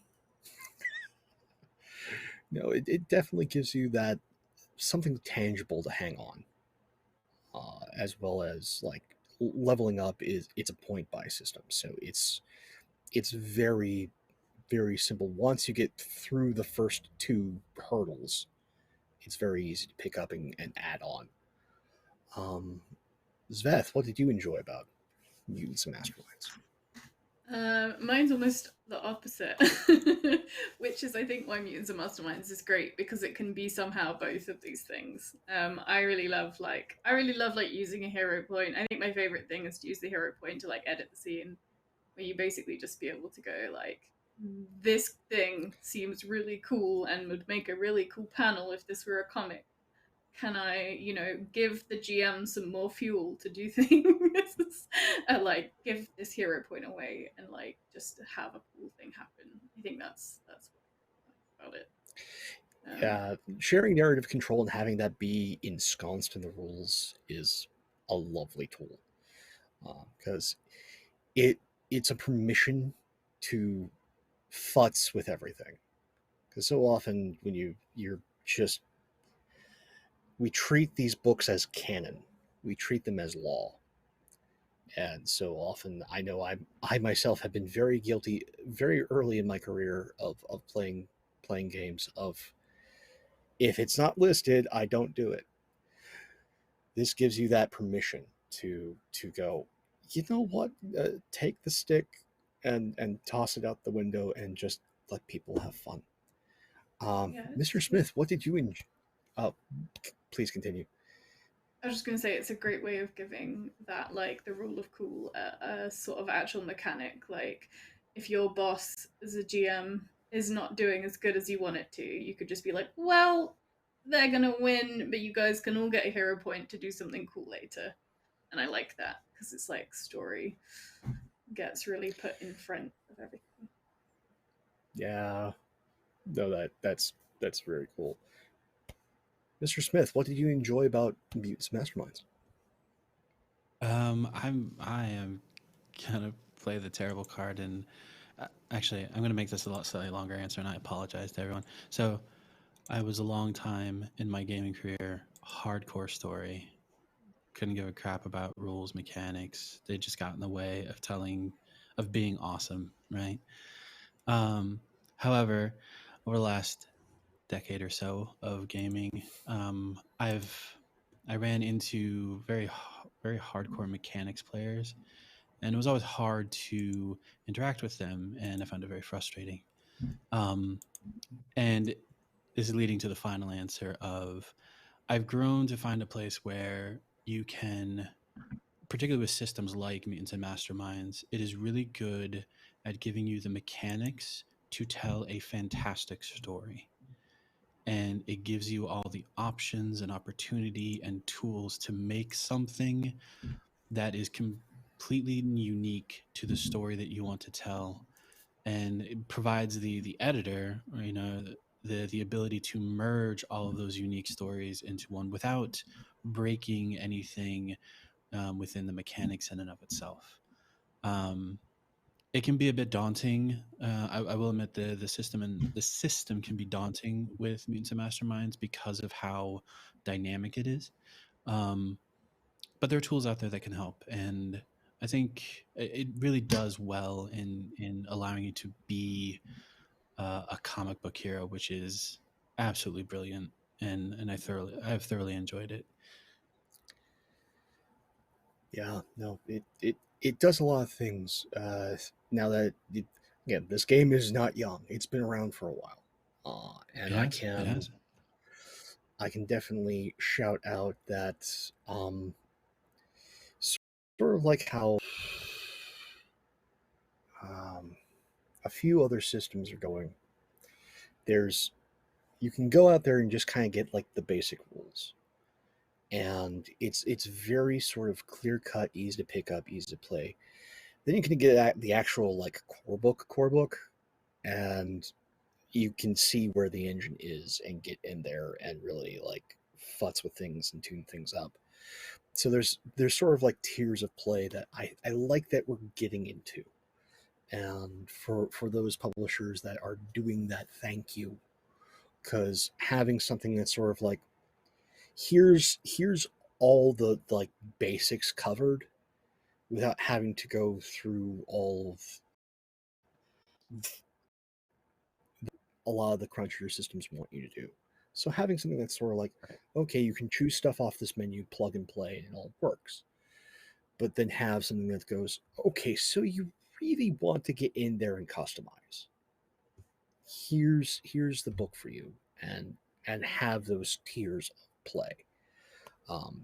As someone who's started out with lots of crunch and has now moved, I'm sort of going towards, yes, I the thing that makes me the most joyous is masks, where I have these numbers, I roll 2d6 and all is good. That's my happy place now.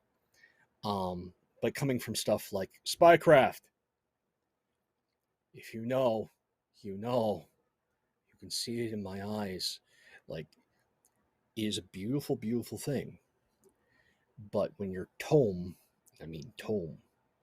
is this thick, it does a lot of good and a lot of bad. It means they can do whatever the hell you want, and you have mechanical support for it.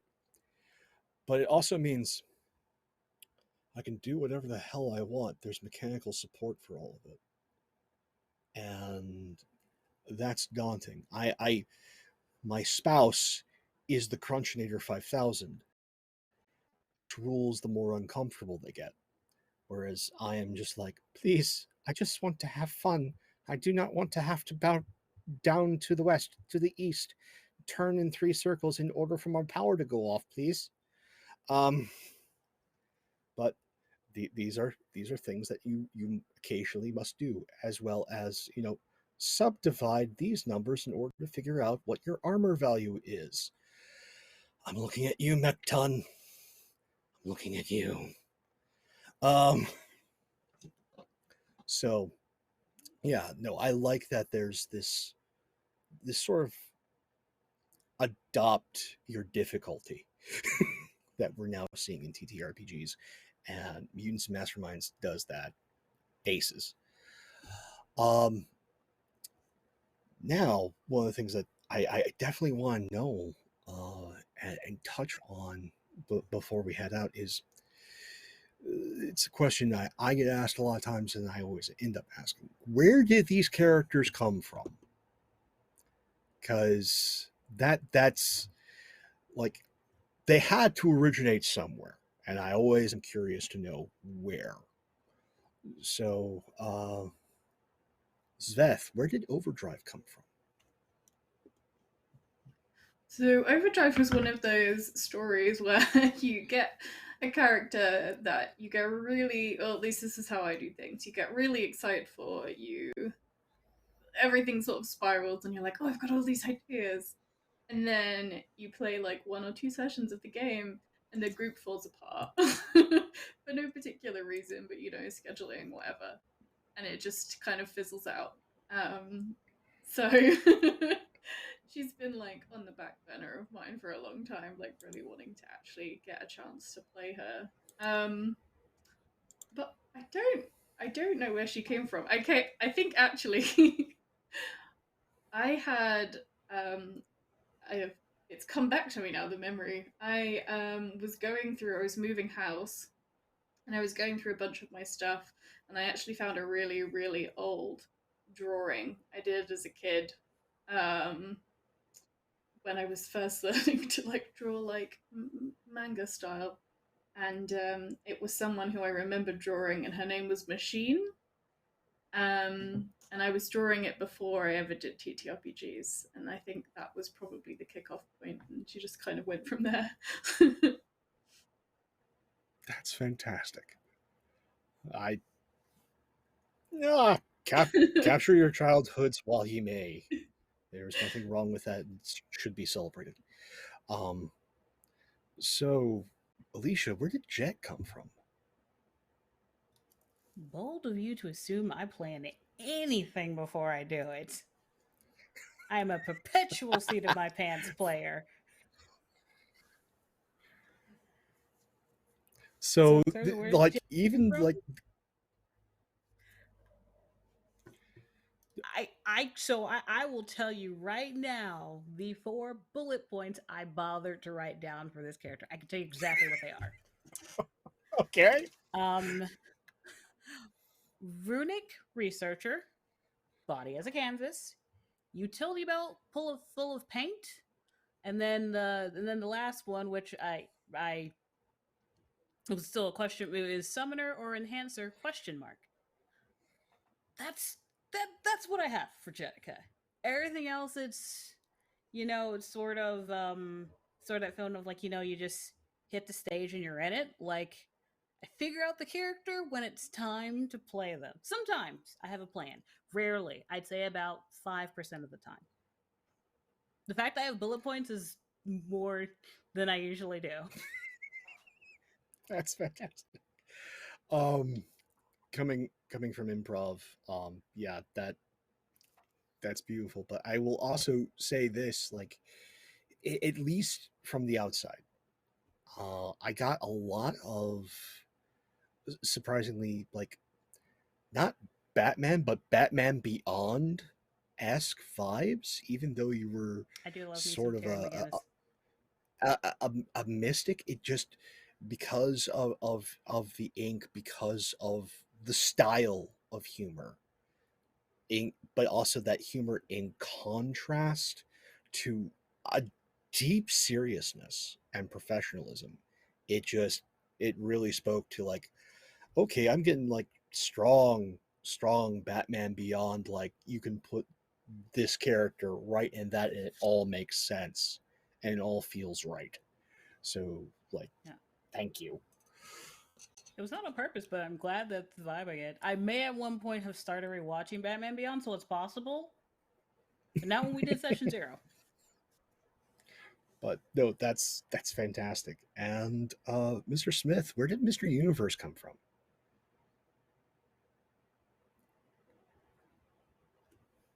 Muted, friend. I'm muted. I am a consummate character generator type. So I will always have random ideas for characters. And I believe when this game came up, I had 3 distinct ideas. One was an individual who was born 250,000 years ago, and his 2 powers were effectively regeneration, immortality, and the ability to evolve. So they would always evolve with humanity. So that was one. And then Bastian himself came from this just core idea of, I thought it would be really neat to play a hero who had control over the 4 major, the 4 core forces of the universe. And so originally, Mr. Universe was supposed to be the Mr. Universe that everyone kind of saw towards the end.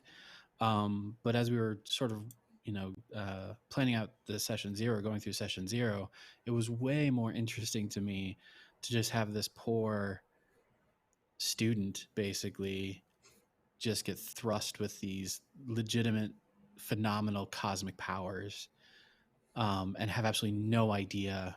Like, they had no knowledge of how the universe worked in any sort of fundamental way.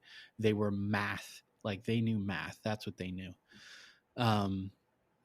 And so the personality of Bastian sort of came out in the play. and I felt he was a decent sort of counterbalance to the straight man of Lawin. Just because he knew maths, because he was an econ guy, he was it took the wealth background, so he had his own. He was sort of independently wealthy, so he took care of himself, and he was just this normal dude who had all these abilities. And then I was waiting for that sort of stress moment where the Mr. Universe personality would come in and take over, and the whole bargain idea just sort of came from that. But yeah, I was just had this idea of someone who had this sort of fundamental control over the universe. Very, I guess, Dr. Manhattan like to some extent. There were notes, but it was almost like if you gave Molecule Man his power set, but you gave it to I forget his name, but the character that has the Dark Hawk crystal, like that 14-year-old who found the mystical MacGuffin in the trash. And so I have Molecule Man's powers. Okay. I remember when we were going through session 0, the idea of Dr. No One came about throughout that conversation. And in my head, I always imagined that if this accident had happened the way it was quote unquote intended, one person would have had both the mental capacity of Dr. No One with the power of Mr. Universe, and they would have been like that Dr. Manhattan entity. But when you split that ability to control versus the actual power, you get Bastian and Dr. No One. Like again, comics and what if scenarios like that are why you play these games. Because here's a secret I will give all of you.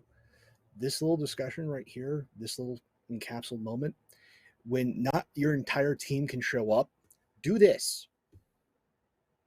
You have just explained yourself an entire issue, and you don't need all the players. You have a what if scenario one shot right there. So no, do not let scheduling rob you of fun. Just because like one or two people cannot make it doesn't mean you have to cancel all your plans. So no, and this is also why like you can take these comic tools, give yourself permission to do those with all the other settings. Please do not rob yourselves of fun. I would say as well, you do an amazing job of doing that, of just rolling with like what's going on with when we haven't been here. Like you've been a fantastic editor. Oh yeah. In that regard and everything else. I mean, that's a great segue. If I may, Pope, this has been a fantastic game, created and run by you. I appreciated every moment. I appreciated your flexibility, your ability to just weave the stories together. It was top notch, really well done. Thank you so very much. And it goes without saying. Ability go ahead. Weave the tail, would you say? Is that what you're saying? Oh, I appreciate you. I appreciate you. And again, a great segue. I want to thank you, Alicia, it's been a real pleasure playing with you. I have thoroughly enjoyed it. I love Jettica, as apparently off the cuff as she was. Awesome character, fantastic. And Zweth, of course, without a doubt. I really appreciated Overdrive. Really appreciated I like the sort of newbie dynamic that Bastion and Overdrive had. So it was a lot of fun. You guys you both made this story, along with Anino, made this story fantastic. Yeah, it was amazing. Had a great time. Yes, It's and great thank playing with you, Anito. everybody. Thank you, Molly. Both of you Mhm. gave so much, and Absolutely. I always have this sort of counterpoint in being in this seat. Um, as much as it can be a good bit of lifting, the most fun that I have is the collaboration, which also makes this less daunting. You give yourself permission to just kind of go, because everyone here is a storyteller, and just like, you do it. Give up that control, um, and let your fellow storytellers just loose on the narrative, because that's where you're going to have the most fun. Um, and it also makes it so that you can also, and this is one of the things that I'll do coming from teaching. When you give narrative control to someone else, to a quote unquote player, it gives them the confidence to do this eventually. You're giving them a chance to build themselves up. So do things easy. This ain't hard. It doesn't have to be. So no, just sort of see that control, give so that you can get. And you've all given me so much, and I am so thankful for it. This has been an absolute blast. And now I want to let people know where they can find you, what other things that you've got going on as we head into the holiday season. So, one last time, Zveth, how you doing, friend, and where can we find you? Hello, I have been Zweth. Find me on Twitter and Instagram as Zwethra. Find me here on Twitch as Zweth. I'm not in any games until the coming new year, bit of a holiday break, but on my channel, we're doing lots of things. We do games, we do TTRPG design things, we do lots of craft stuff. At the moment, I'm doing lots of resin things, and this Thursday will be our second ever TTRPG design. We're doing a bard dungeon. So if you fancy coming along and hanging out for that, then follow me on Twitter, and you will get the notification. Fantastic. Alicia, where can we find you? What are you up to? Hey, that's me. I'm Alicia, Energy 98 or Petty Energy, depending on the platform. If you're trying to find me on Twitch, that's Petty Energy. If you want to find me on Twitter, that's NNG98. Normally, whenever I'm streaming or if I'm on somebody else's channel, I'll put it up there and put the retweet. I do puns. Occasionally, there's snake pictures, snake owner. And as far as on my Twitch channel, mostly play games. Sometimes it's stuff like Wingspan or Overboard or swearing my way through Hollow Knight because we got one ending, but we still have the true ending to get, so we're not done. The what I'm going to play tonight, I don't know. Tune in and find out. Awesome. And Mr. Smith, what are you up to, friend? Where can we find you? Hello, I am Mr. Smith. You can find me at Mr._Smith on the Twitterverse. I also have a website, IamMrSmith.com. I am one of the people behind the scenes over here at Weave the Tale. We've got a new season coming up next year, so please stay tuned. You'll see some one-shots over the December holidays here in the States, so if you find yourself wanting to see some games, feel free to stop on by and check us out. I want to thank broadly the cast here. Again, you all did fantastic. Thank you as a member of the Weave team and the Penny team. Really, really appreciate everyone's participation. Definitely want to thank our viewers for coming and checking us out. And then as for what I'm doing next, here in a few hours, I will be portraying Rune Ravenswood, the crazy wizard of the Unforgotten in our Penny for a Tale on the Penny for a Tale channel, twitch.tv/Penny for a Tale. Pathfinder 2e Age of Ashes campaign. We are in the final book. Come check us out as we finish our last 20 or so sessions, I think, is what we've planned out. We'll see how that goes. But yeah, thank you all very much. Awesome. And I have been your humble editor, Pope World Builder on Twitch. I lurk in all your streams. If you want to see more of my ridiculous face, you get a number of opportunities throughout the week. Coming up next at 9:30 p.m. Eastern over on Matev 7's channel, we are back with a good part of the inspiration for Paradise City, and that is Mask's Sunset City. So you can see where some of these characters were inspired from, came from, lifted, and see a bunch of young heroes struggling to do the hero thing. And then for something completely different, you can tune in at 2 p.m. Eastern on Wednesdays over on Follow Black Hats or Hex Game, where I just play a despicable action hero. So if you want to see me just like rough people up with all sorts of the ultra violence and some real fun times with people that are just as zany and if not more creative with their violence than myself, tune in for that. And then for all of you folks that are going over to PAX Unplugged, look out for the Weave Table, as a number of folks from the channel will be there plugging games and doing all sorts of other fun stuff. So they would love to see you. Go by, say hi, and thank you all. Whether you're watching live, VOD, YouTube, wherever you are, a story is nothing without its audience. You're much part of this as we are. Thank you all so much. Take care. I seriously mean that. Holidays can be rough. Take care of yourselves. Enjoy your time. And I hope to see you again real soon. Take care, everybody.